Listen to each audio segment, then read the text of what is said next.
Seriously. Seriously. I mean, come on. This is getting ridiculous, guys. We're we're shooting documents left and right here. But we got to go through them, right? We can't leave this juicy document for tomorrow or the next day, because tomorrow or the next day, who knows what's coming, right? Deadlines are coming up in the other case as well, so we've got to keep going. So thanks for sticking with me. I mean, this. So what has happened today is that yesterday we saw some movement in the trademark suit, obviously, with an opposition to the in-camera review that seems to have been short-sighted. I don't know why. Ooh, this is hot. Right? I don't know why they would have filed that document in that way and then failed to argue properly opposing the in-camera review. Instead, they seem to argue in support of confidentiality, which would be done at the in-camera review, rather than arguing on the validity of the motion itself. I don't know. I'm not the strategist for Maddox's lawsuit or trademark suit. I don't know who is or why they're doing it in this way, but in hilarious fashion, Dick Masterson's lawyer, Stephen Birch, has gone ahead and filed this motion for summary judgment, which, let me lay out what a summary judgment looks like. Okay, so a summary judgment is when the pleadings in a case have been made. Right, in this case, the opposition is like the complaint, basically. The opposition filed by Dick Masterson started the trademark dispute, right? Because the initial filing by Maddox was just an application for trademark. The dispute itself starts with the filing of the opposition, and then the response to the opposition filed by Maddox as the applicant makes this a complete pleading, because we have a complaint, we have an answer, and so the pleadings are done. So now, at this point, or really kind of at any point, you can file, so long as you're within the rules, you can file for summary judgment. And summary judgment is the argument that says, we have all the information, we have the pleadings from both parties, and that the moving party filing for summary judgment, so in this case, Dick Masterson, does not disagree with any of the material facts presented by the opposition, and they say that their material facts have not been disagreed to by the opposition. And they say that since we're in agreement on the material facts, we want the judge to, or in this case the board, to take a look at all of the material facts to this case. And now, not all of the facts, right? All of the material facts, everything relevant to the issuance of a trademark under the rules and statutes and case law that exists. And this is an important point, because what Maddox tried to do in his opposition motion, for example, is bring in this idea of harassment and this other stuff that is not considered in the trademark. Because even if you accept it all as true, being a bad person is not a bar to your property interest in a trademark. It just isn't. I'm sorry. If you created the mark, you own part of it, no matter how rude you may be. Yes, even if you're a Nazi or a racist or a sexist or a school teacher, sometimes they're terrible people too. Just like, or Harvey Weinstein. It doesn't matter. It doesn't matter who you are. Your property right in a trademark is not predicated on these allegations.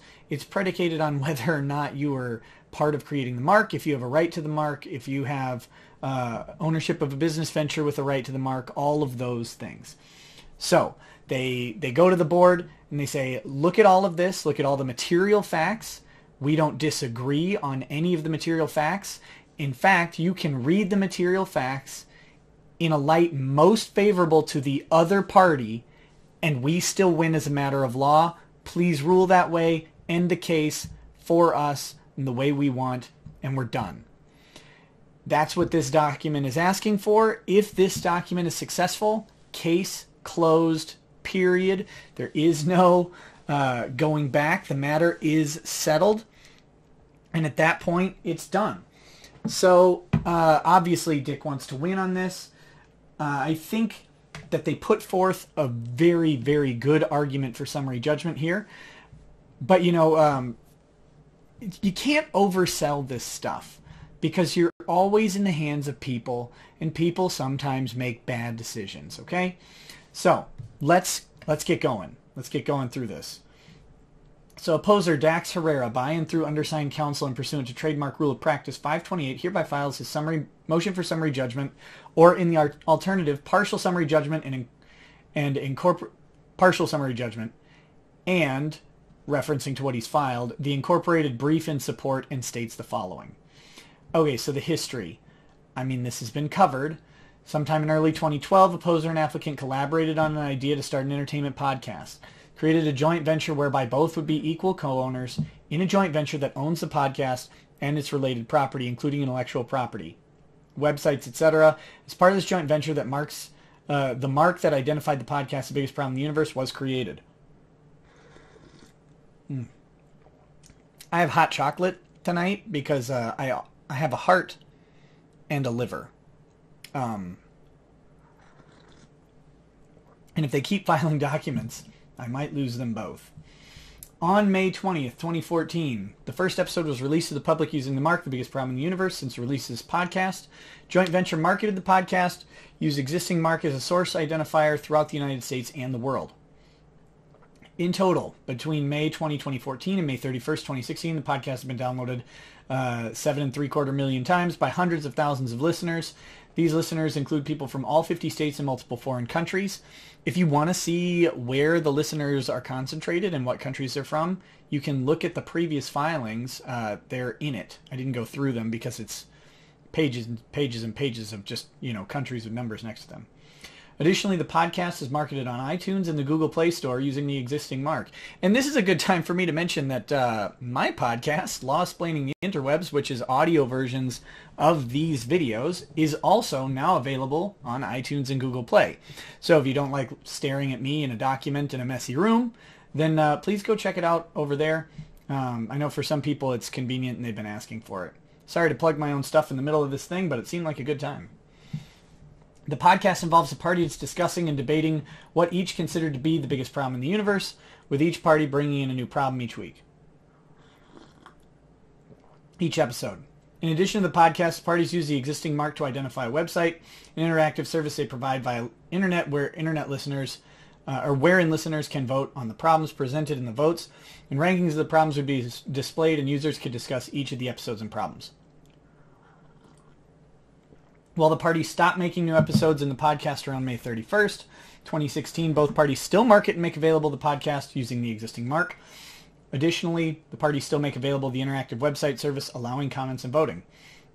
The podcast is a huge success, and the podcast consumers throughout the United States associate the mark Biggest Problem in the Universe with the podcast created by the joint venture and the website, including the interactive voting, ranking, and discussion service.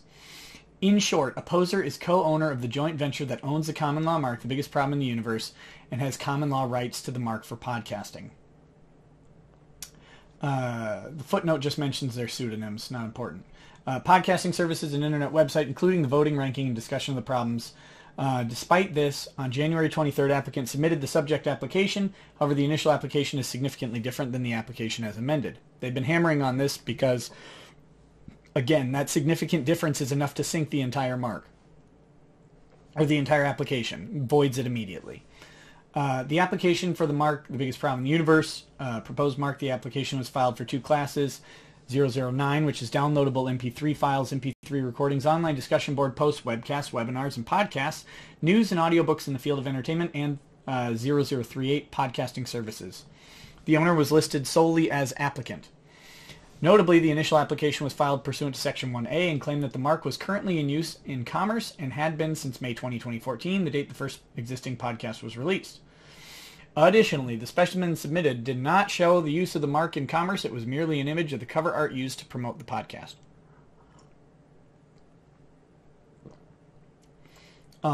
It is clear that the original application was an attempt by applicant to pass off the existing podcast as a work solely owned by him in violation of Section 1125C. Before any office action was entered, on April 19th, applicant amended his application to change the filing basis from 1A to 1B, alleging now that he had a bona fide intent to use the mark in commerce in the future. The amended application was preliminarily approved by the examiner and published for opposition on May 30th. Opposer has filed this opposing opposition proceeding seeking to have the registration canceled. Grounds for motion. As described more fully in the brief below, there are no material facts in dispute with regards to the issue raised in the opposition. Again, unlike what Maddox's lawyers have done in this and the other lawsuit, Dick's lawyers are very good at laying out the actual standards for the actual decisions they're asking the court to make. And then they go ahead and just put out the facts right at that point. Yeah, moving on. Discovery has shown that applicants, you got an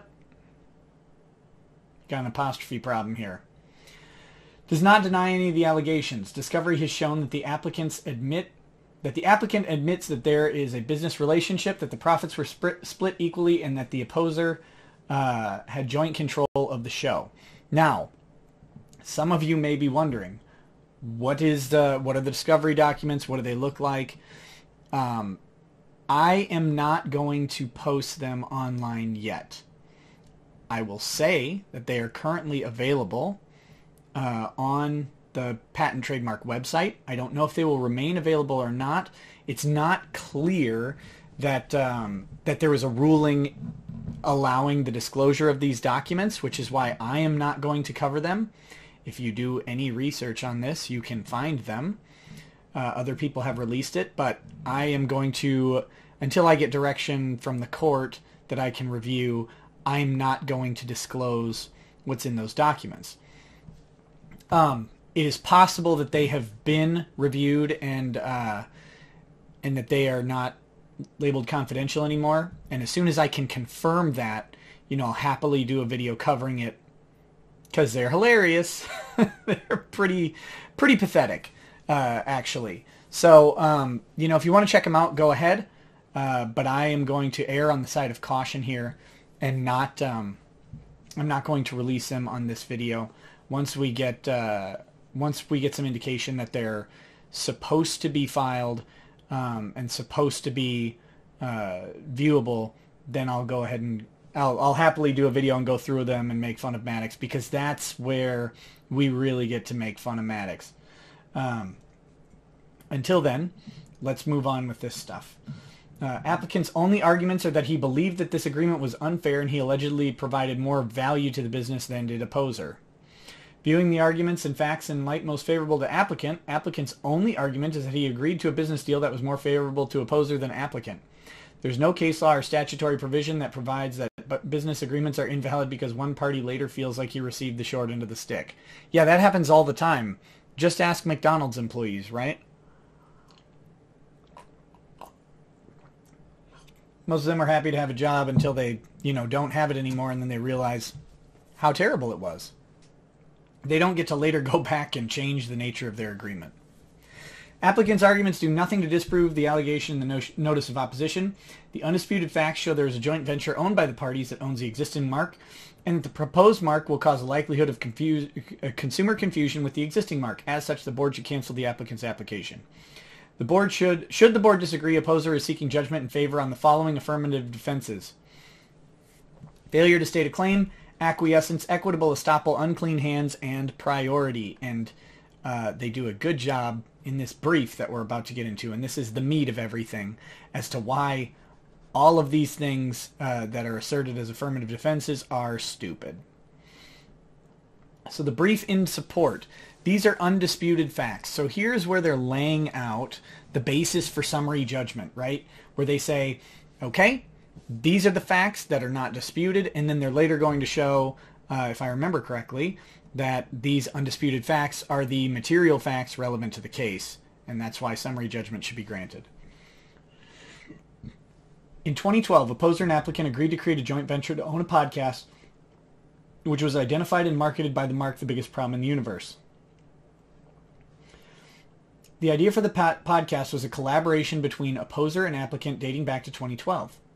The existing mark has been in use in interstate commerce since 2014.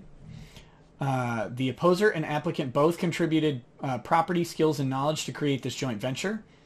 Opposer and applicant both have an ownership in the joint venture and have joint control over the business. Opposer and applicant share equally in the profits and losses of the joint venture. Pretty important. Like if you have a joint venture, you share things equally. That's like a legal presumption. If you want to claim that you are bringing significantly more value to someone else, but you guys get paid the same, that's a little weird. Good job. The existing mark was created for this joint venture and is owned by the joint venture. The existing mark is still in use and is being marketed on the joint venture's website, opposer's website, and through podcast services such as Google Play and Apple iTunes. Existing mark and proposed mark are word for word exactly the same. I don't know what quote this is from Interrogatory 3 and 4. Interrogatory 3 and 4 do exist. And like I said, if you want to look them up, you may go right ahead and you can try and figure out what they're saying here. But basically, yeah, we can determine that that Interrogatory 3 and 4 are not good for the not good for Maddox. At the time of the filing, the registration application, the joint venture, not the applicant, owned the market issue. We have a couple things from 4 and 5. Again, I'm not going to cover redacted material. Summary judgment standard. Here it is. Court has described the purpose of summary judgment as follows. The basic purpose of summary judgment procedure is one of judicial economy to save time and expense of a full trial when it is unnecessary because the essential facts necessary to the decision of the issue can be adequately developed by less costly procedures, as contemplated by the FRCP, Federal Rules of Civil Procedure, rules here involved, with a net benefit to society. We recognize that summary judgment is to be granted cautiously in order to preserve substantive rights. Nonetheless, it is entirely proper where, after following the FRCP procedures, no genuine issue of material fact remains. As we said in U.S. Steel Corp. Versus Vasco Metals Corp., it is well settled that the function of summary judgment is to avoid a useless trial.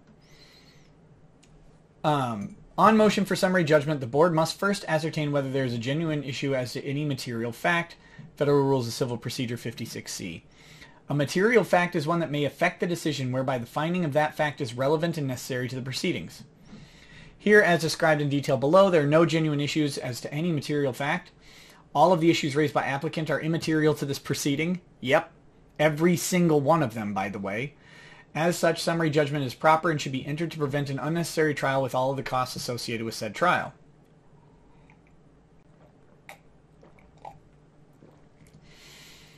The elements necessary... Oh, so this is the existing mark is owned by the joint venture. That's the subheading we've moved on to now. The elements necessary for creation of a joint venture in California where the parties are located are 1. Joint interests in a common business. 2. With an understanding to share profits and losses. And 3. A right to joint control. 580 Folsom Associates versus Prometheus Development Company. A joint venture may be, quote, may be assumed as a reasonable deduction from the acts and declarations of the parties. Further, quote, the law requires little formality in the creation of a joint venture, and the agreement is not invalid because it may be indefinite with respect to its details. As described more fully below, quote, the courts freely apply joint partnership law to joint ventures when appropriate, and, quote, a joint venture or partnership may be formed orally or assumed to have been organized from a reasonable deduction from the acts and declarations of the parties. So they're laying out here, they're immediately overcoming Maddox's opposition to summary judgment, which will be coming soon, I'm guessing. And that opposition to summary judgment, first they're going to say that there's material facts that are in dispute. Good luck. The second thing they're going to say is that there was no, the dispute is around what a joint venture and partnership is, and they're going to try and make the case they didn't have a joint venture, that Maddox was the sole owner and somehow Dick was some sort of employee. The problem is, it says here they may be formed orally or assumed to have been organized from a reasonable deduction from the acts and declarations of the parties. That's worded very softly, but absent a document to the contrary or a clear understanding to the contrary, right? If Bill Gates is hiring a personal assistant, you're probably not, and I'm sure Bill Gates has a contract for that rather than just orally hiring someone. But there'd be no assumption that you and Bill Gates are creating something together if your job is to get him coffee and donuts and bad haircuts and all that stuff. Like, if that's your job, you're not under the impression that you're creating a thing. But when two people collaborate on a project, especially one of like artistic expression or creativity, arguing that there's not a joint venture usually requires a real showing of a document laying out an alternative agreement, because otherwise, what evidence would we have to suggest that it's different? Like, if a guitarist and a vocalist get together and record a song, we just have to assume that that song is the product of both of their work. Now, it may be true that the vocalist wrote all of the music and all the lyrics and he just needed a competent guitarist, and then at that point they should come up with some sort of agreement like, yeah, I'll pay you this much money to just record a guitar part for me, or I'll pay you a percentage or what have you. But outside of some sort of agreement that people know about, right? Because here's the thing. Let's say Maddox says there was an agreement and Dick says there wasn't, and Maddox can't produce evidence of that agreement. Then there wasn't some alternative agreement. They can't just determine that Dick is lying and that Maddox, absent evidence, isn't lying. They can't do it that way. So, the court has to have reasons to believe this stuff. And so absent that agreement, it's going to be a general partnership or joint venture, which are basically the same thing as they go on to lay out. Accordingly, California statute provides that, quote, a person who receives a share of the profits of a business is presumed to be a partner of the business. Notice, it says a share of the profits of a business, not a equal share of the profits of the business. So even if you don't receive half of it, and I said this before, if you have a 1% share of ownership, the venture owns the mark, not the person. Because even a 1% ownership in an entity that controls the mark means that you have 1% right to the entity that controls that mark. And until you're bought out, the other person can't claim to have sole ownership. They just don't. It is undisputed that Opposer received a 50% share of the profits of the podcast business. As such, Opposer is presumed to be a partner in this joint venture. Further, the undisputed facts here clearly show the existence of a joint venture, as all of the elements set forth in 580 Folsom Associates are met. Maddox's lawyers, take note. This is how you first you lay out a rule, and then you associate the facts with the rule. It's really a simple process. You need to do it thoroughly, and it takes time, obviously, to do that, but this is how you argue. There's a joint interest in common business, namely the podcast.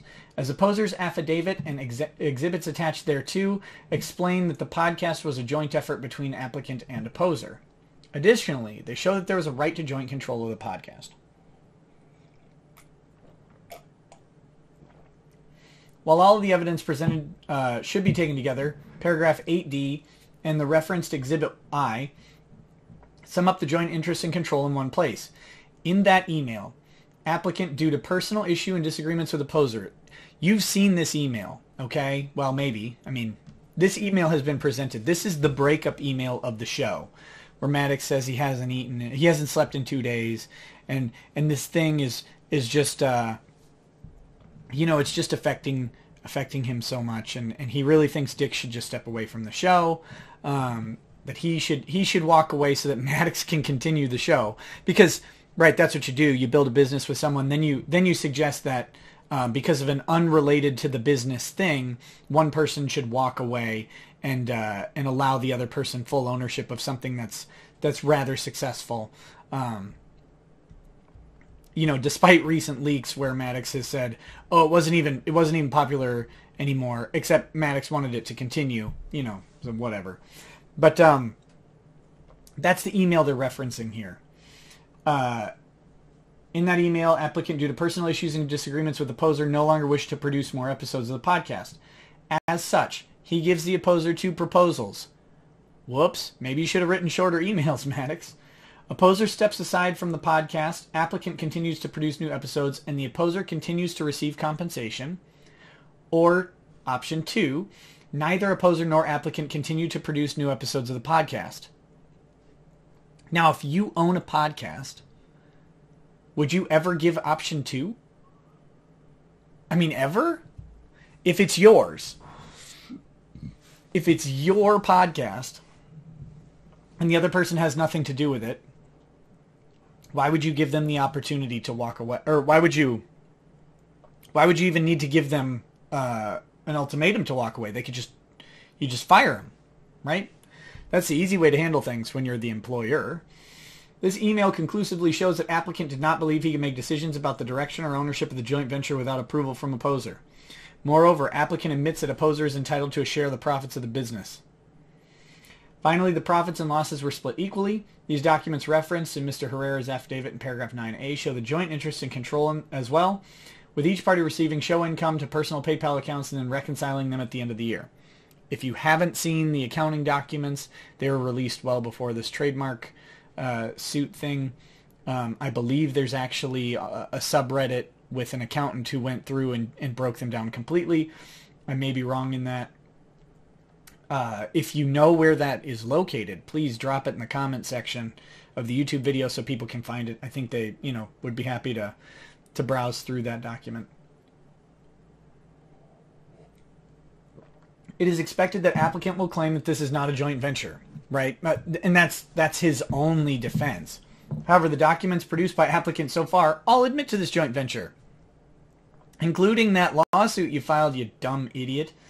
While many of these documents show that applicant is unhappy with the current arrangement, believing that he should receive a higher percentage of the money because he believes he's contributing more to the podcast than opposer, they all admit that there's an arrangement for both opposer and applicant to create a podcast, control its content, and split the profits. These are all elements of a joint venture. In fact, applicant has essentially admitted this was a joint venture partnership in the court filings of both this case and in other cases. In Exhibit A to Document 7, applicant admits in a complaint filed in New York that, quote, in 2014, plaintiff Ozunian launched a podcast with defendant Herrera entitled The Biggest Problem in the Universe. Yeah, that was a stupid decision, wasn't it? Why on earth would you file that? Why would you file that in this case? In that same document, applicant admits that, quote, the parties severed their business relationship in 2016. And in support of this, his argument that the confidentiality designations were proper, argued that, quote, communication between business partners are confidential. You flippin' idiot. You idiot.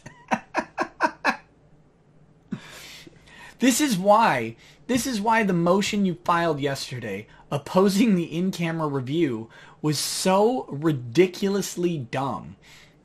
Like, in your haste to keep this concealed, instead of revealing, and by the way, like I said, I've reviewed the confidential document as it is currently available, and why do you care if that's confidential?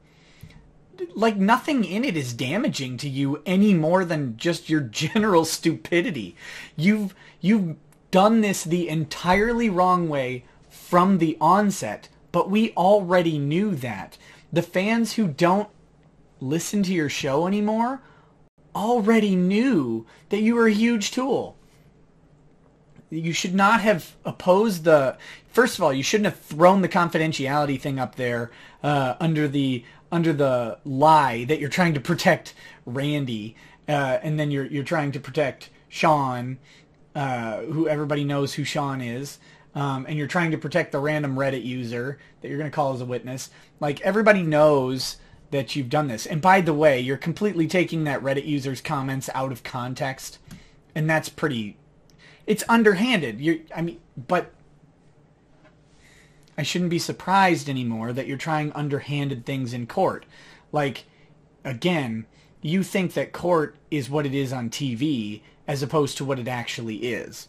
And that's because you lack expertise in every field that exists.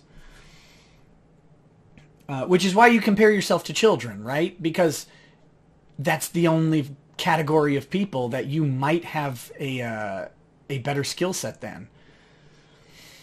Okay, sorry. As explained in more detail in the response to the affirmative defenses, applicant believes that because he used his existing Maddox brand, audience influence, etc. within and to promote the podcast, he somehow is entitled to entire ownership of the business. Here's a devastating sentence. This is incorrect.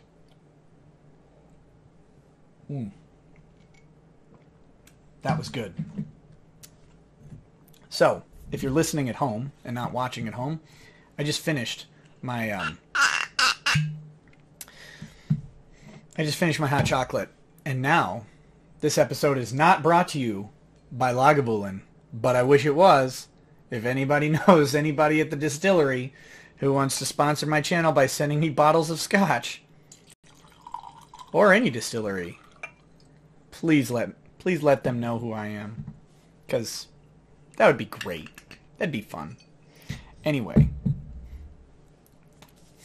while opposer wholeheartedly disagrees with applicant's position and amount of influence, even if applicant's influence is to be believed, it has no bearing on whether or not a joint venture exists. So again, this is an interesting line because they're actually making a disagreement with the position about the amount of influence, but they're saying that this disagreement is not material to whether the mark exists or not, because a joint venture or whether the mark should be issued or not, because a joint venture clearly exists. Whether he disagrees with the amount of control and influence that Maddox asserts in his confidential documents or not, that doesn't matter if he disagrees, because the joint venture exists anyway. Even assuming arguendo that applicant was the entire, quote, face and, quote, personality of the podcast. By the way, did you guys know that the biggest problem in the universe was literally the Maddox show? And if you read the confidential documents, you'll get the impression that he believed that he was the only person on that show. Despite, after about episode 50, getting routinely hammered by the fans, and despite the just absurd number of fans saying, you know what, I came here initially because I remember Maddox from when he used to be relevant, but man, now why does it seem like Dick has better arguments all the time? Go scroll through those comments, they're all over the place. Surprised Maddox didn't delete them all. What is relevant? Oh, sorry. That one member of a venture has a more public role than the other is irrelevant to the existence of the joint venture. Absolutely. And for an analogy to this, like, look at meteorologists. The meteorologists on TV are the face of meteorology. They're the attractive students. And there's like a joke that's running around that they're all like the C and D students, and that the people who actually did well in meteorology, all the terrifying, horrific nerds, are in the back rooms doing all the work. They're not on camera, for the world to see.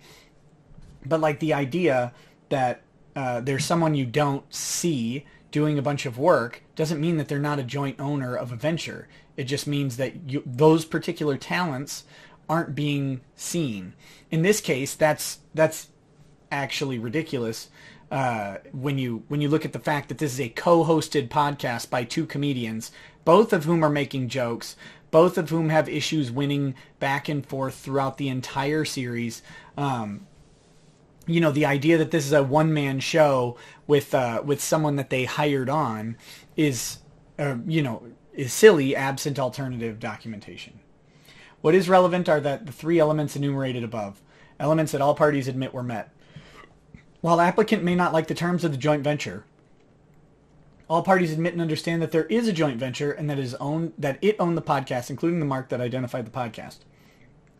Viewing the evidence in light most favorable to applicant, it is undisputed that a joint venture exists for the podcast and the joint venture owns the existing mark. That's a great conclusion. It's supported by facts, right? It's not just a legal conclusion. It's a deduced outcome of the factual basis presented, which is how you're supposed to do this, Maddox, if you're taking notes.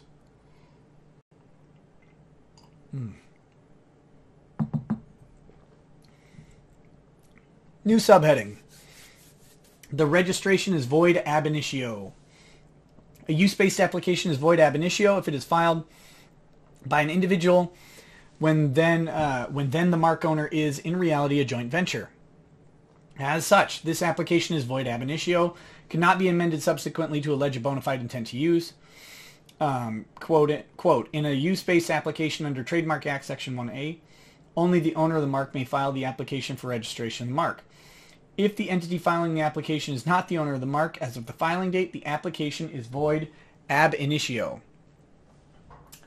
Another quote, application filed by individual void where owner of the mark was a corporation with which the individual was affiliated. Another quote, application filed by corporation void where owner of mark was joint venture of which applicant corporation was a member. One more quote. Intent to use application filed by individual void where the actual entity possessing the bona fide intent to use the mark was a partnership comprised of an individual and her husband. I think I actually covered that in a previous video. Here it is undisputed that the joint venture owned the existing mark, that it was still being used by the joint venture when the application was filed. Further, applicant admits that redacted. As the initial use-based application incorrectly lists applicants as the owner, when in reality the joint venture was the owner, it is void ab initio and judgment should be entered accordingly. New subheading, the proposed mark will cause a likelihood of consumer confusion with the existing mark. The applicant's proposed mark will cause a likelihood of consumer confusion. Registration should be denied. While the court in application of E.L. DuPont, de Nemours and Company set forth 13 factors to weigh while determining the likelihood of consumer confusion. Quote, two key considerations are the similarities between the marks and the similarities between goods and or services. Here the marks are word for word the same, and as admitted by applicant, the use is the exact same. That's what's redacted here, that the use is the exact same. We can just infer that from the previous quote. And we know that he filed it under the two headings, 009 and 036, which are podcasting services and MP3 recordings, right? So we know that the marks are word for word the same, and the products being produced are word for word, are the exactly the same thing. There are no material facts in dispute regarding the likelihood of consumer confusion. As such, judgment should be entered in favor of opposer. Now on to Maddox's first affirmative defense. His affirmative defense is failure to state a claim. And we've covered this thoroughly in the Lull suit because he failed to state a claim, as has been routinely pointed out. Applicant asserts as its first affirmative defense that opposer fails to state a claim upon which relief can be granted. In response to interrogatories, applicant clarified this affirmative defense and stated the following. Redacted. Sorry. These are incorrect. An opposer has properly stated a claim for relief. There is no prohibition on joint ventures for ongoing long-term business relationships. So we can infer that one of Maddox's positions is that the joint venture is a one-time thing and that it does not contemplate an ongoing business relationship. So that must be, I'm going to guess that's item C based on the length of item C, 3 lines here. That's one of the claims, that the joint venture is limited to one initial transaction. It's not true, right? And they're going to tell us why. No prohibition on joint ventures for ongoing long-term business relationships. The California Supreme Court explained joint ventures and their relationship to the partnership as such. Now, this is the federal trademark office, but California law is going to control the joint venture since they're both in L.A., notably not in New York. A joint venture is, quote, an undertaking by two or more persons jointly to carry out a single business enterprise for profit. Like partners, joint ventures are fiduciaries with a duty of disclosure and liability to account for profits. The distinction between joint ventures and partnerships is not sharply drawn. A joint venture usually involves a single business transaction, whereas a partnership may involve, quote, a continuing business for an indefinite or fixed period of time. Yet a joint venture may be of longer duration and greater complexity than a partnership. From a legal standpoint, both relationships are virtually the same. Accordingly, the courts freely apply partnership law to joint ventures when appropriate. A joint venture or partnership may be formed orally or, quote, assumed to have been organized from a reasonable deduction from the acts and declarations of the parties. So if Maddox's conclusion is that joint ventures are not partnerships and don't last as long, he's wrong. And he's obviously wrong. And first of all, this may actually, also be a partnership rather than a joint venture. But, it doesn't matter. Ultimately, it doesn't matter because both of them act the same way. They're treated legally the same way. And in both cases, these two are parties to that joint venture, and the joint venture owns the mark. As such, the business relationship described in the notice of opposition could be and was a joint venture. Moreover, even to the extent that applicant believes it was a partnership as opposed to a joint venture, as described by the court, that is a distinction without a difference. Moreover, there is no requirement that a written agreement for the joint venture would be in place. A joint venture, quote, may be assumed as a reasonable deduction from the acts and declarations of the parties. Finally, applicant's argument that the pleadings did not allege that opposer was a co-owner of the mark are misplaced. Notice of opposition stated in the joint venture was the owner of the mark and the opposer was a co-owner of the joint venture. To survive a motion to dismiss, this is a quote. And this is a quote from, a case that I've mentioned quite a bit, Iqbal. So if you're wondering, it's not fake. I didn't make it up.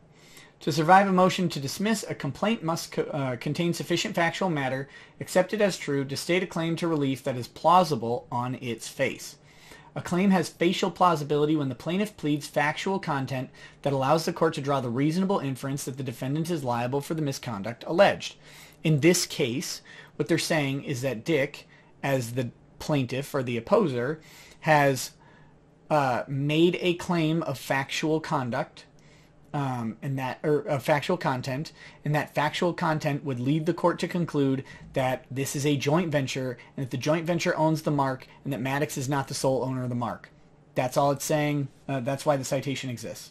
Here, the well-pled facts within the notice of opposition clearly state a claim that opposer is entitled to the relief requested. As such, judgment should be entered in favor of opposer on this affirmative defense. Now, mind you, this affirmative defense section is only there if summary judgment fails. If they win on summary judgment, then they're simply asking to basically knock out these affirmative defenses. And if these affirmative defenses fails, Dick wins again. Second affirmative defense, acquiescence. And this one's funny. As a second affirmative defense, applicant asserted acquiescence in that opposer actively assented to applicant's ownership of the business to which the mark at issue pertains. He clarified this affirmative defense in his answer to interrogatory 7, which is confidential, so it's not on here. While the answer is not clear, because it's not, it appears that applicant is alleging that because he had, quote, more, quote, brand value going into the podcast, and because he contributed more to the podcast, he is the owner of the podcast. This is nothing but a mere denial of the existence of a joint venture.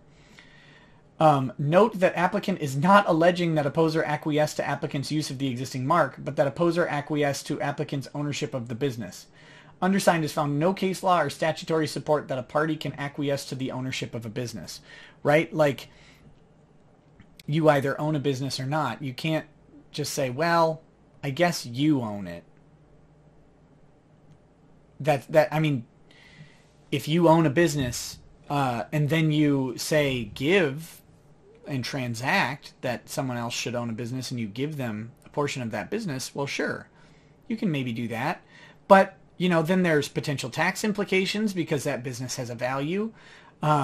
It's clear that biggest problem in the universe has a value because here you have two guys paying tens of thousands of dollars to fight over the trademark. So, obviously there's value in it. On its face, it is valuable. What that value is may be hard to determine. But if you're the owner of a business and you, quote, acquiesce to the ownership of the business by, say, giving your percentage to the business partner, then that's actually a taxable event. So I don't know if Maddox wants to argue this because whatever the brand is worth, Maddox would be taxed roughly half of it as income if he were to assert ownership here. But more importantly, there's no case law or statutory support. So they just made a bald accusation or allegation. They just claimed something. They didn't support it.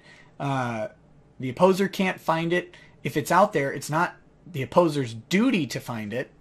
But, through due diligence, we tend to look for these things mainly so we can argue against them. But it's up to Maddox to show where that exists.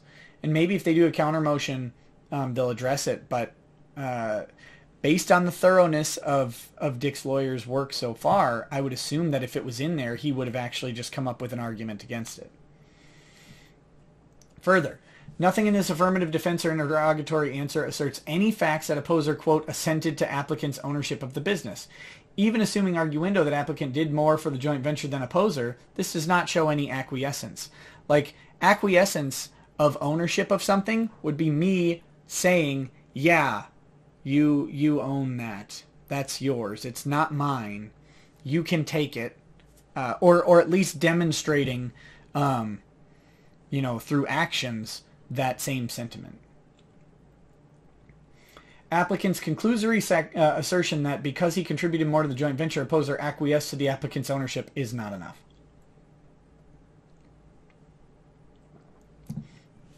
Even assuming all of the facts asserted in plaintiff's interrogatory answer is true, there are no facts to support the opposition or the position that opposer, quote, assented to applicant's ownership of the business.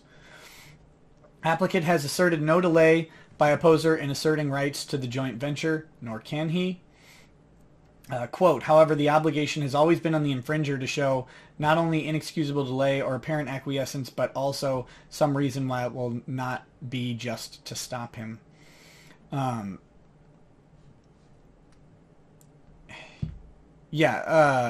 So here's what they're saying here.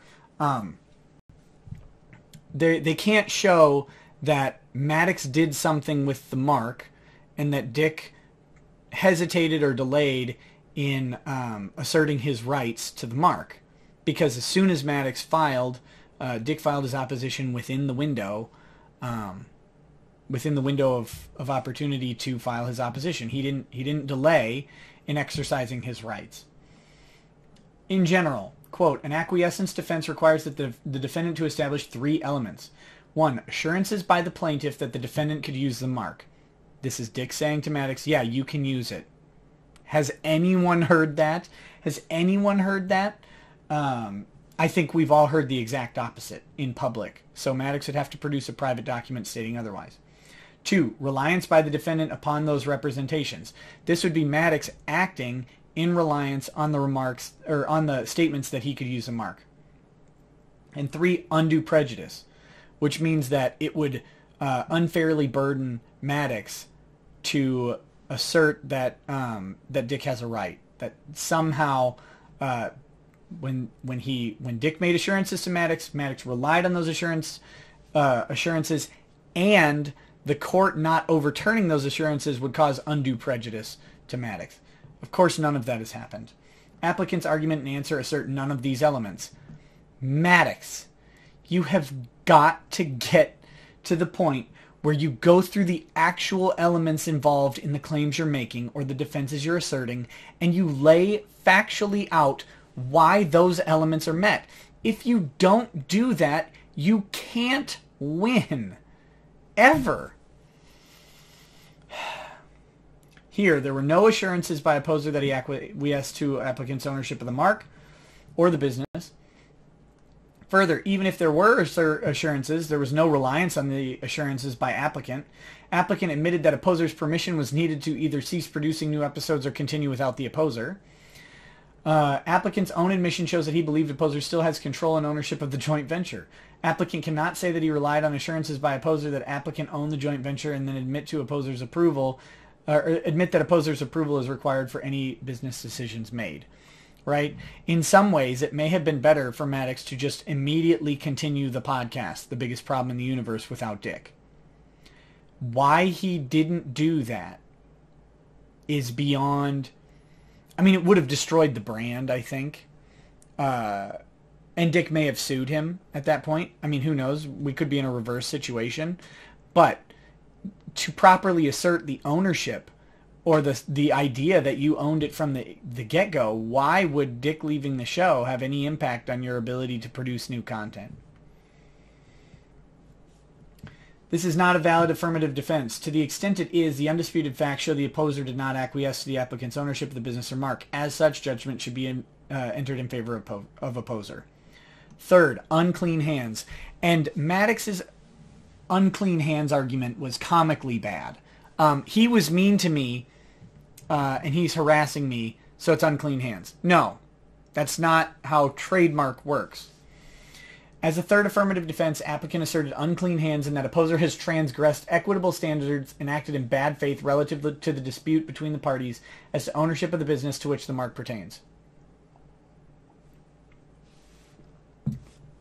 Applicant clarified this affirmative defense in his answer to interrogatory 8, redacted. While the applicant's answer to this interrogatory spans 6 pages, in short, applicant's argument in support of this is twofold. 1. Opposer failed to properly police the show's copyright. Remember, what am I, a copyright police? An opposer and his fans are harassing applicant. Both of these arguments fail. None of the issues raised relate to the market issue, the registration of the mark, or the ownership of the mark. These are ancillary issues that are not related to the issues before the board. As such, judgment should be entered in favor of opposer on this affirmative defense. Let me summarize Maddox's argument. When a guy, after the show broke up, and a guy could no longer, people could no longer purchase the bonus episodes, some guy, who's called as a witness in this case, had put them up online for people to download for free. And he asked Dick at some point on Reddit, I believe, he asked Dick on Reddit, are they available somewhere else? Should I take these down? And Dick responded, what am I, a copyright police? Because that's true. Dick has no authority over what people do in regards to piracy.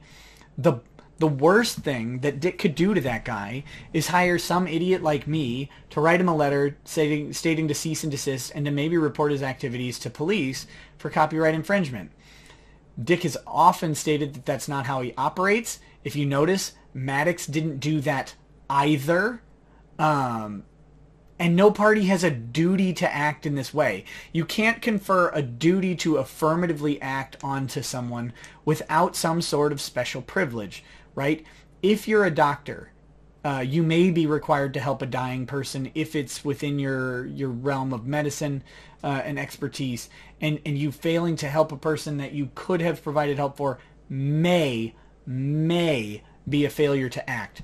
But the courts are really hesitant to apply a failure to act standard to anybody because compelling behavior isn't how a free society works. So compelling Dick to police this guy on Reddit, like what value does Dick gain out of that?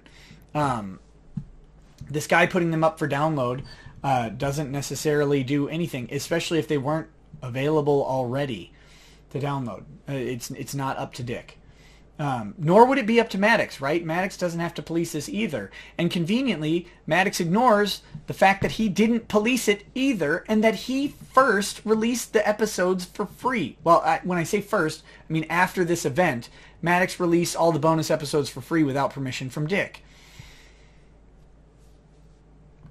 Undermining your own argument with your actions. Okay, the Supreme Court has stated with regards to the unclean hands defense, courts of equity do not make the quality of suitors the test. They apply the maxim requiring clean hands only where some unconscionable act of one coming for relief has immediate and necessary relation to the equity that he seeks in respect to the matter in litigation. Emphasis is added by the attorney here. They do not close their doors because of plaintiff's misconduct, whatever its character, that has no relation to anything involved in the suit. Nothing that Maddox asserts in his interrogatory answer, nothing that Maddox has asserted in the suit at all, amounts to unclean hands because none of it is related to the ownership of the mark. And none of it is unclean hands as to ownership of the mark, which would be like a fraudulent misrepresentation of ownership to an advertiser or something else, or interference with Maddox's ability, unlawful interference with Maddox's ability to deliver the products and services that are promised to his customers. Dick doesn't do that in some sort of way obstructing the mark owner from acting, or someone with rights to the mark from acting, on the mark. But the venture has the mark, and Dick does not obstruct the venture from acting in the interest of the mark at all, ever, anywhere. And Maddox doesn't assert that he does, but only for such violations of conscience as in some measure affect the equitable relations between the parties in respect of something brought before the court for adjudication. In this, the only thing brought before the court for adjudication is the ownership of the mark, and basically the existence of a joint venture or not. You're not suing in trademark court for harassment or anything like that. And you don't assert that in your actual pleading that Dick's actions have any bearing on the ownership of the mark. While opposer denies the allegations in the interrogatory answer, applicant's argument is merely that opposer is a bad person and therefore he should not be allowed to oppose this registration. Obviously that's a bad argument. And that's true. Like, sometimes we tritely summarize the opposition's argument, but in this case, it is a trite summary, but it's also a true summary. And that's just a reflection of how shamefully drafted all of this is. The Supreme Court long ago rejected this argument. The inequitable conduct needs to relate to the issues at bar. Here, the issues raised by applicant are unrelated in any way to any issues relevant before the board.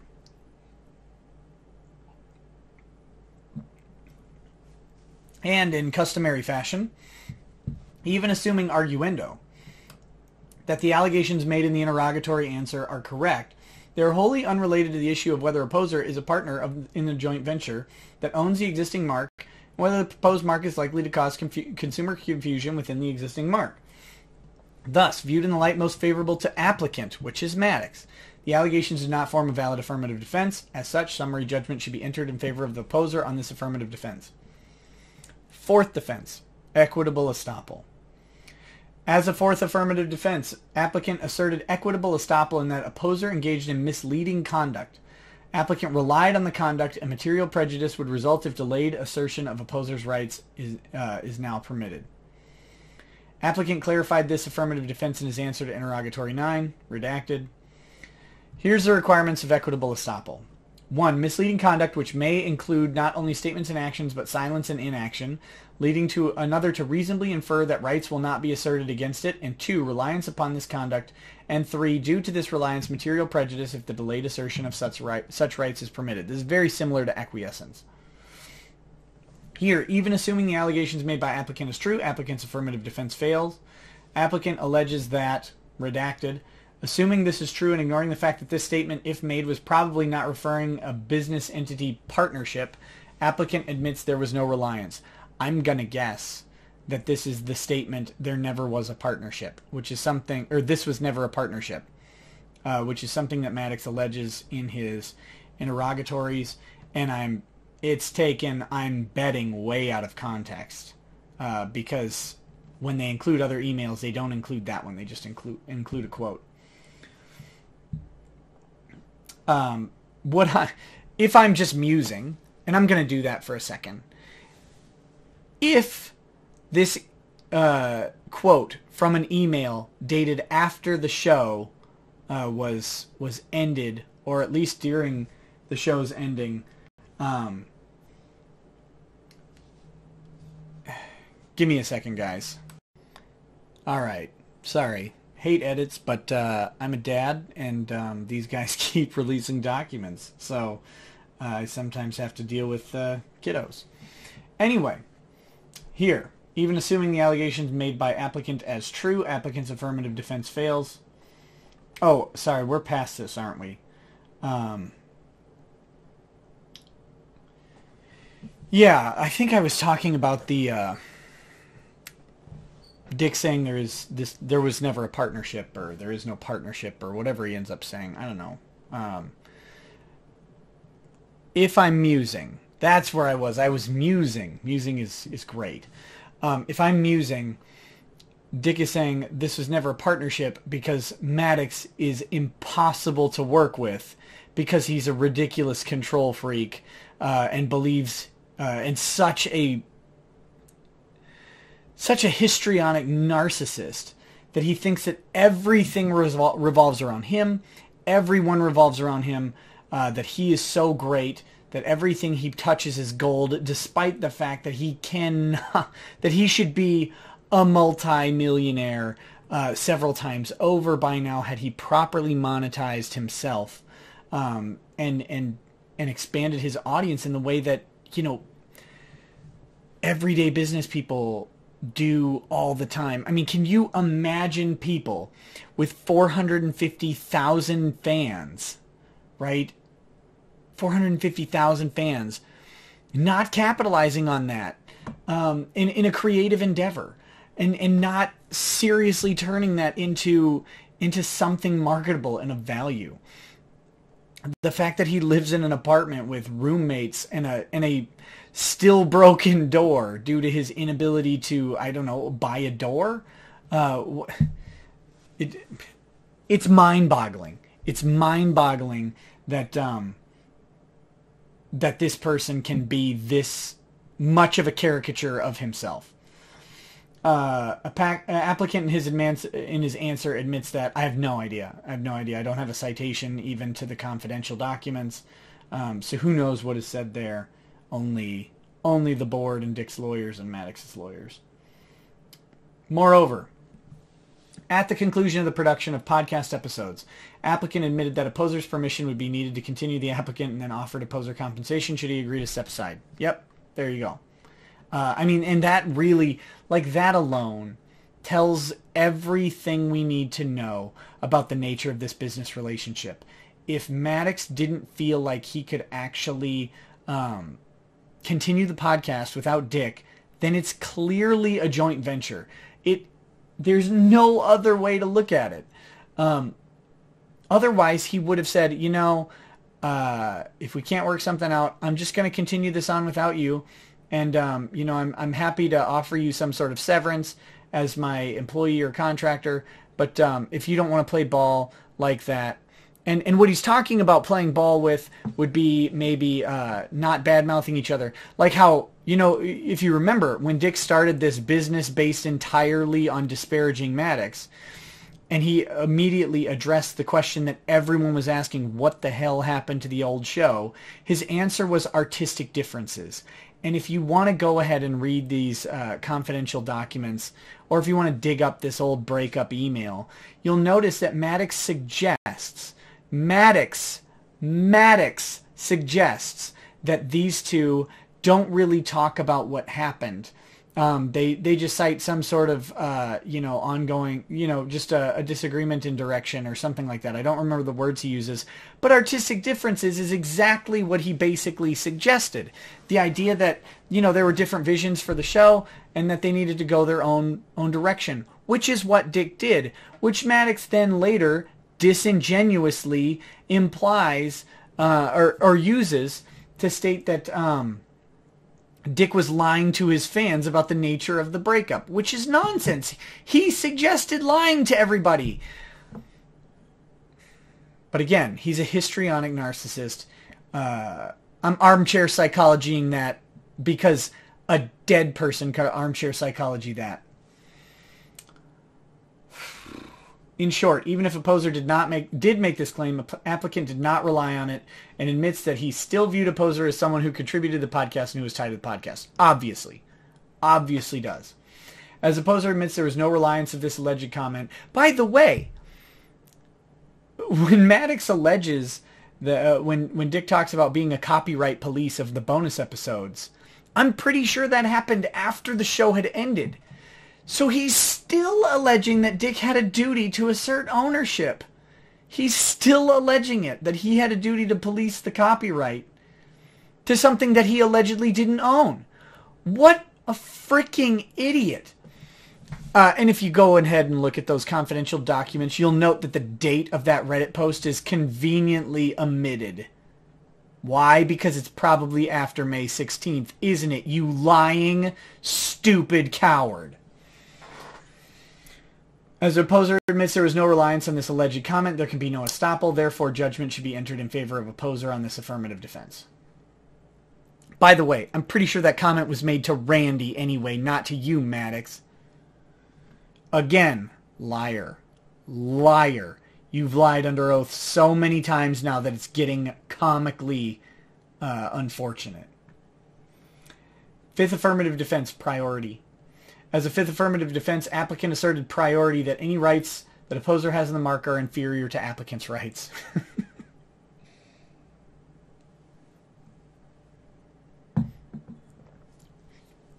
Applicant clarified this affirmative defense in his answer to interrogatory 10.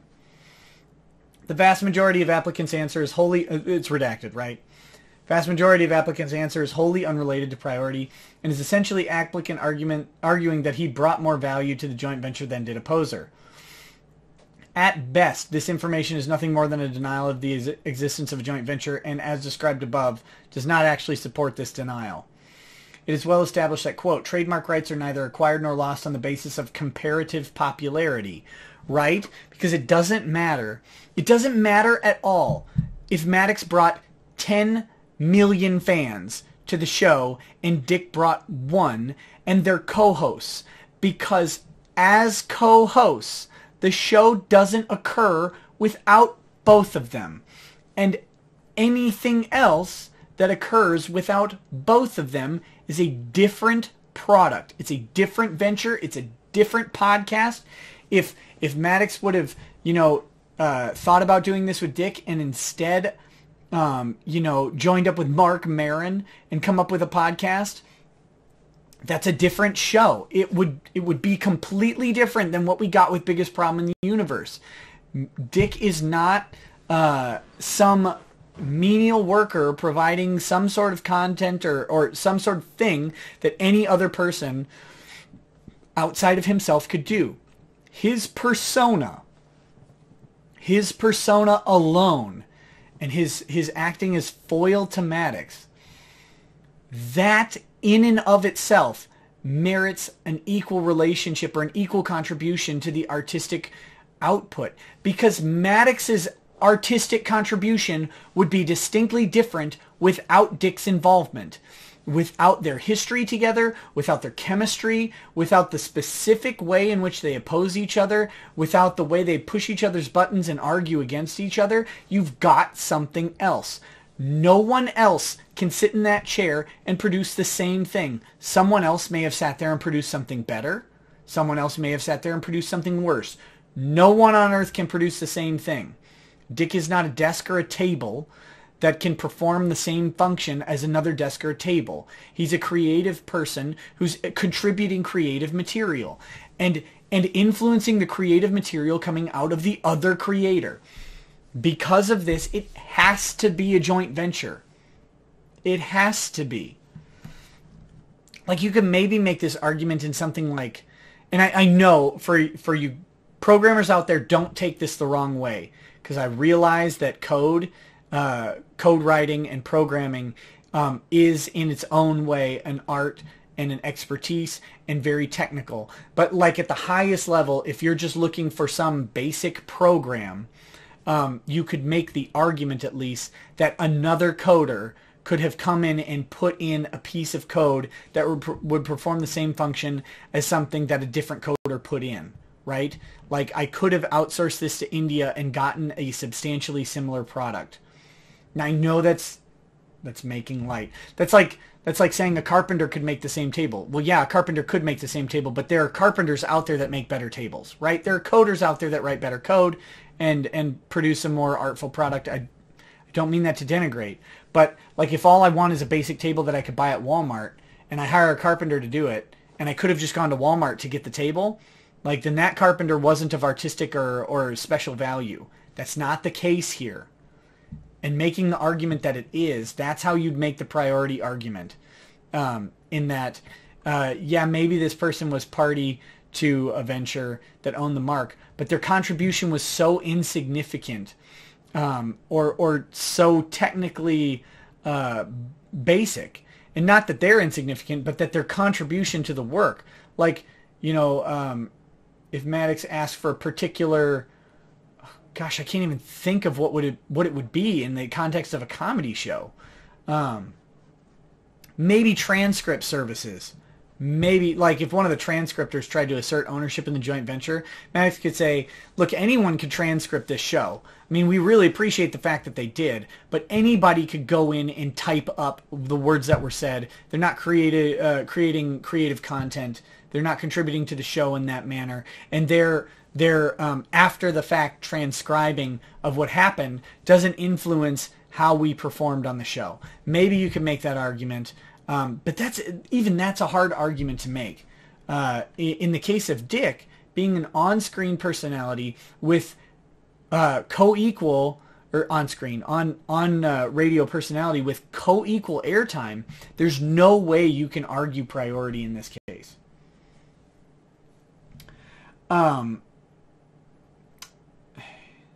Yeah. That applicant was allegedly more popular or brought more value to the podcast is irrelevant to who owns the mark. Absolutely. I just ranted about this. I'm not going to do it again. The only allegation with any relevance to priority is the allegation that redacted. It's from Interrogatory 10. Go look it up. Applicant appears to be arguing that he owns I'll tell you what. This is simple, right? He owns a family of marks. So this is Maddox's honest argument. Let this sink in. This is Maddox's honest claim that he created a family of things which is ... in the universe. So he's saying that in 1997, his creation of the best page in the universe, and then his subsequent acts, that Maddox in 1997 is the first person to successfully assert something in the universe. Biggest thing in the universe, heaviest rock in the universe, hardest metal band in the universe, whatever you want. No one before Maddox created that trademark and asserted it. Not once. Maddox created all of it, and then everything that's in the universe after it inherently belongs to Maddox and inherently infringes upon his brand. That's how narcissistic this stupid idiot is, that he thinks that until 1997, at best 1997, when he created his page, that he created and popularized the use of in the universe. Yes, the thing that elementary school students do all the time. What's the biggest thing in the universe? What's the biggest planet? I'm the fastest in the universe. Like Dragon Ball Z, right? They've got most powerful in the universe, and then universes competing against each other. So I guess that makes them bigger than Maddox. I don't know. Like, the nonsense of this claim is comical. But let's see what the other lawyers say. While this argument suffers from many issues, which I'm pretty sure I just ranted about some of them, ignoring all of them, this is, as a matter of law, not a valid affirmative defense to an opposition. The board has considered and rejected this argument as a valid affirmation defense. It's supposed to be affirmative defense. Look, guys, Lawson? No, not Lawson. Dick's lawyer, whose name I forgot, because I, don't remember. He put this out very quickly, right? I don't know if he was working on it or if he just hammered this out. He thought, like, the time is right because this motion opposing the in-camera review is so flipping stupid that I'm just going to lay it out. I'm just going to drop out the summary judgment. But he clearly drafted this very quickly. So it's supposed to be a valid affirmative defense, says affirmation defense, whatever. It explained that to allow a defendant, quote, to allow a defendant to plead and prove as a defense against a plaintiff's intervening common law rights that it owns an earlier family of marks would create, at least in our minds, an unacceptable loophole to the stringent standards applicable to the two situations set forth above. The loophole would be unacceptable because, as noted above, the priority of use issue under Section 2D, when priority of use is in issue, is whether the defendant's use of its mark sought to be registered or the registration of which is sought to be canceled precedes the plaintiff's use of the plaintiff's pleaded marks, not whether the defendant has priority of use of another mark or marks which the plaintiff mark so resembles as to be likely to cause confusion. So they're even saying, even if even if the mark, the biggest problem in the universe, was likely to cause confusion with Maddox fans in that that was a Maddox product, even if that, that's not considered. Thus, we must narrowly construe the availability of defenses grounded upon ownership of other earlier used and or registered marks. Accordingly, the sole issues in this case are which party was the first to use the specific mark, in this case EnviroSpot, and whether or not respondent's specific mark EnviroSpot under attack is confusingly similar to petitioner's identical mark. The board does not consider another family of marks or other marks owned by a person in whether this mark is likely to cause confusion. This mark is likely to cause confusion if it is substantially similar to an existing mark. And in this case, it is an identical mark that he's talking about, an identical one. The biggest problem in the universe is the mark. It's not being confused with the best page in the universe, even if you might infer that the author of the best page in the universe and the author of the biggest problem in the universe are the same thing, and that confuses you into purchasing the biggest problem in the universe. It doesn't matter. All it matters is whether the biggest problem in the universe conflicts with the biggest problem in the universe. If those two things are in conflict, then we look at priority. If those two things aren't in conflict, and this happens, right? This is when you have identical brand names for different types of products. Like, say you have Thrifty as your trademark. So you've got Thrifty Rent-A-Car and Thrifty Dollar Store. I'm making this up. I don't know. There may be a Thrifty Dollar Store. I don't know. But let's say Thrifty is your trademark. Are people likely to confuse your dollar store for a car rental place? Probably not. So you can both own the trademark Thrifty. Just one is in reference to a car dealer or a rental car dealership, and the other one is in reference to a dollar store. That's an okay thing. Now let's say you have Thrifty Rent-A-Car, and then you have Thrifty Rent-A-Car, and you rent cars, but maybe you rent something similar, like maybe you only rent two-door sedans, whereas the other Thrifty Rent-A-Car rents two-door sedans, four-door sedans, buses, sports cars, whatever. They rent a whole plethora of things. Now, anyone looking at those two marks might be confused that they're the same thing because they offer the same type of products. But anyone looking at Thrifty Dollar Store is probably not going to go, you know what, I need to buy stuff from the dollar store because I rented a car. That doesn't make sense. That's what we're talking about here. The exact same or very similar marks. Best page in the universe versus biggest problem in the universe are not substantially similar marks. They're actually different products with different, they're different marketability to consumers. One is a website that looks like it was created in 1997 and has never been updated.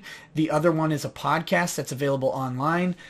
No one is going to be thinking they're buying the best page in the universe when they buy biggest problem in the universe. They may think the author is the same person, and that's okay.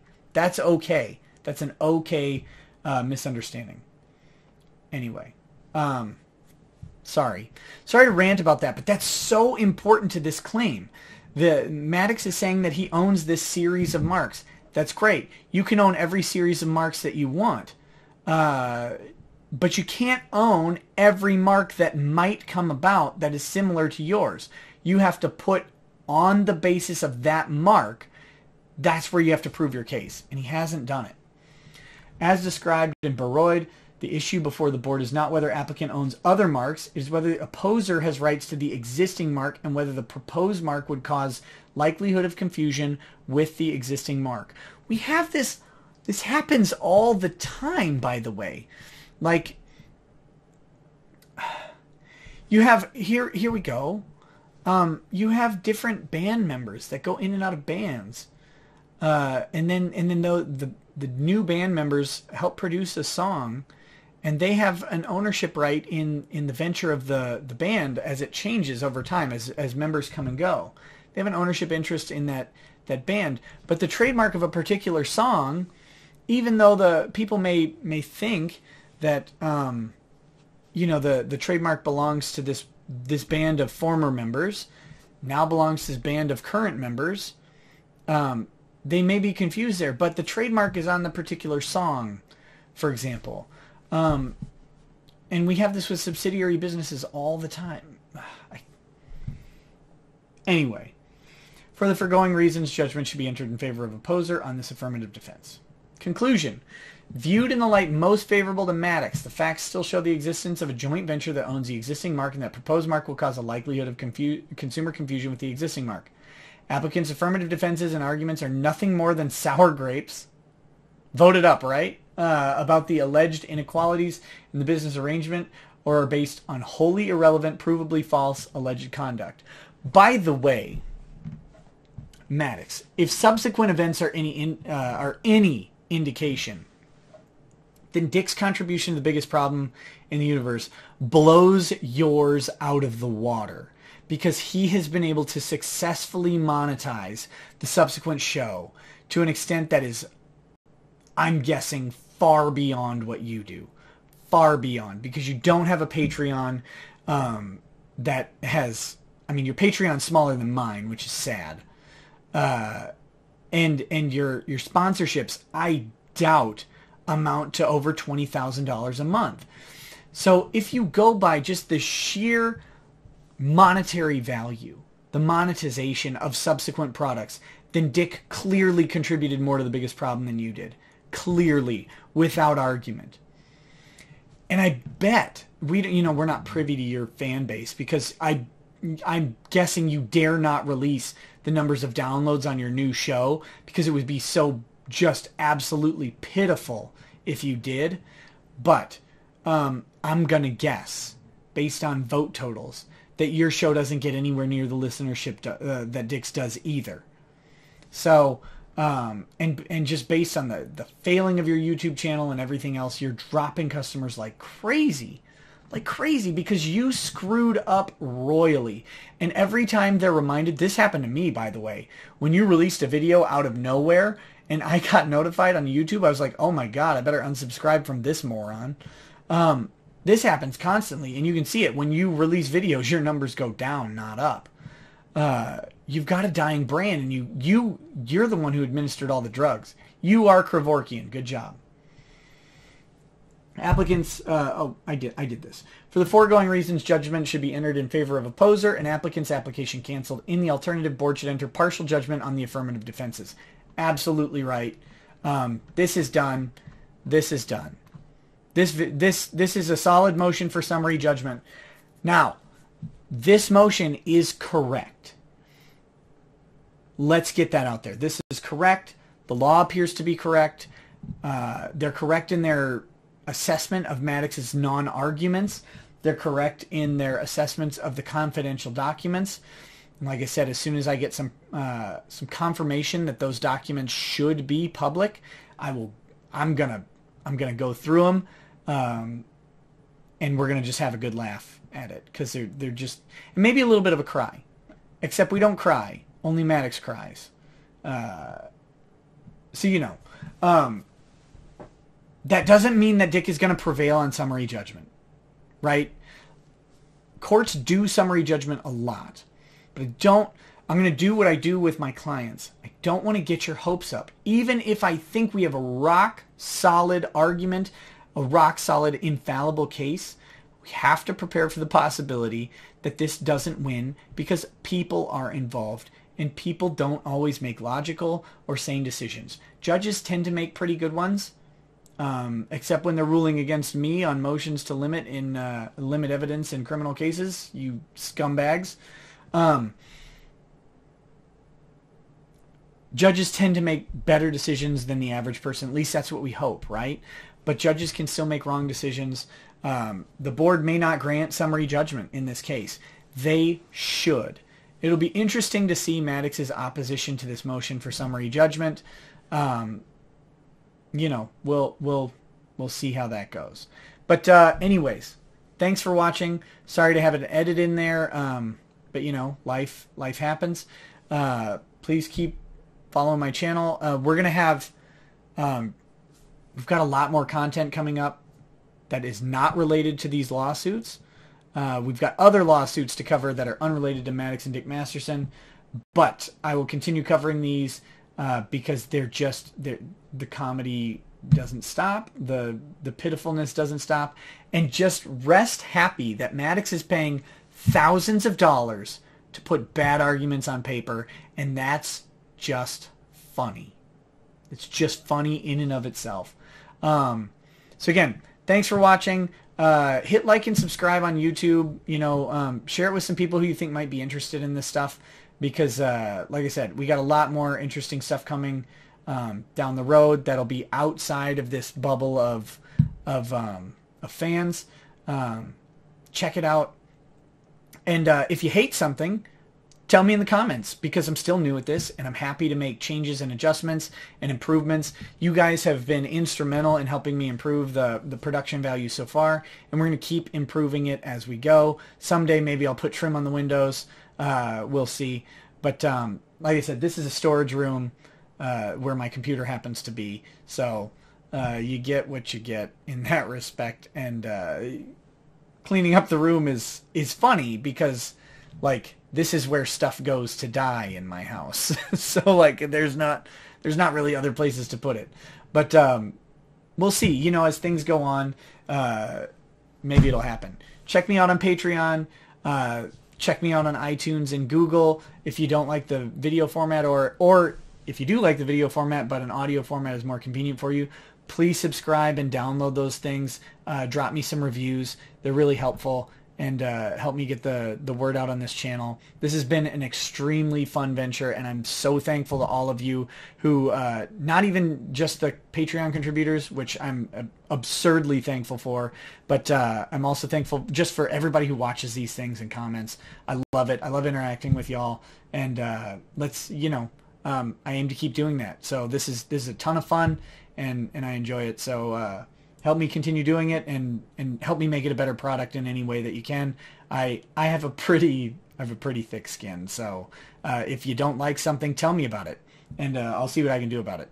Or I'll make fun of you. One of the two. Have a thick skin back. We can have fun. Talk to you guys later. Have a good night.